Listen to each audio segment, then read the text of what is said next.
90 के वक्त गांव की शादी समारोह में न टेंट हाउस थे और न कैटरिंग थी, तो बस सामाजिकता।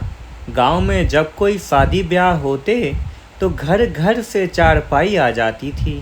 हर घर से थरिया लोटा कलछुल कढ़ाई इकट्ठा हो जाता था और गांव की ही महिलाएं एकत्र होकर खाना बना देती थीं।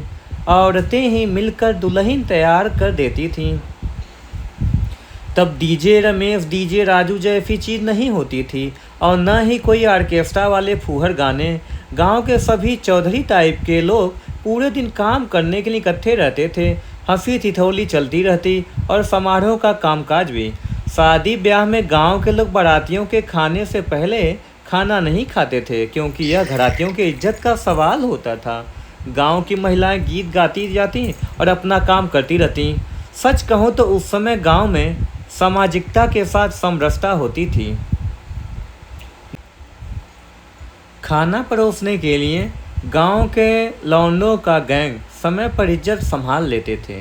कोई बड़े घर की शादी होती तो टेप बजा देते, जिसमें एक कॉमन गाना बजता था, मैं सेहरा बांध के आऊँगा मेरा वादा है। और दूल्हे राजा भी उस दिन खुद को किसी युवराज से कम न समझते। दूल्हे के आसपास नाव हमेशा रहता, समय समय पर बाल झाड़ते रहता था और समय समय पर कागज पाउडर भी पोत देता था, ताकि दूल्हा सुंदर लगे। फिर दोबारा चार होता, फिर शुरू होती पंडित जी लोगों की महाभारत, जो रात भर चलती। फिर कोहबर होता, ये वो रस्म है जिसमें दूल्हा दुल्हन को अकेले में 2 मिनट बतियाने के लिए दिया जाता था। लेकिन इतने कम समय में कोई क्या खाक बात कर पाता। सवेरे कलेवा में जम के गाड़ी गाई जाती और यही वो रस्म है जिसमें दूल्हे राजा जेम्स बॉन्ड बन जाते कि ना हम ना खाएंगे कलेवा।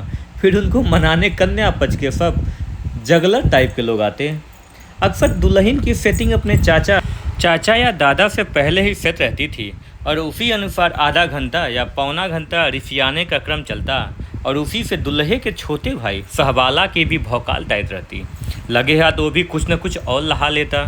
फिर एक जयघोष के साथ रसगुल्ले का कण दूल्हे के होठों तक पहुंच जाता और एक विजयी मुस्कान के साथ वर और वधू पक्ष इसका आनंद लेते।